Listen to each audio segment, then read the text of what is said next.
চট্টগ্রাম নগরীতে বৈষম্য বিরোধী ছাত্র আন্দোলনকারীদের মিছিল থেকে শিক্ষামন্ত্রী মহিবুল হাসান চৌধুরী নওফেল ও চট্টগ্রাম সিটি কর্পোরেশনের মেয়র রেজাউল করিম চৌধুরীর বাসভবনে হামলা চালানো হয়েছে। এছাড়া চট্টগ্রাম 10 আসনের আওয়ামী লীগের এমপি মহিউদ্দিন বাচ্চুর কার্যালয়ে ভাঙচুর ও অগ্নিসংযোগ করা হয়েছে।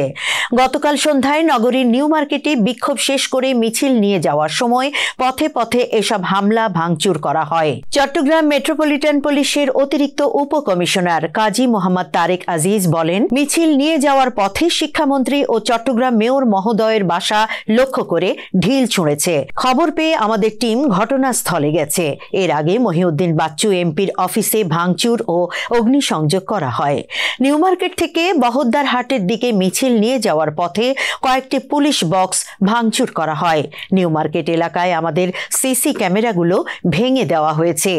এর আগে বৈষম্য বিরোধী ছাত্র আন্দোলন ঘোষিত কর্মসূচির অংশ হিসেবে নগরীর নিউ মার্কেট মোড়ে অবস্থান নিয়ে বিক্ষোভ করেন আন্দোলনকারীরা। এ সময় বিপুল জনসমাগমের কারণে নিউ মার্কেটের আশপাশের কয়েক কিলোমিটার এলাকা কার্যত আন্দোলনকারীদের দখলে চলে যায়। বিকেল 3টা থেকে নিউ মার্কেট মোড়ে জড়ো হতে থাকেন আন্দোলনকারীরা। আধা ঘন্টার মধ্যেই হাজারো আন্দোলনকারীর জমায়েত হয়।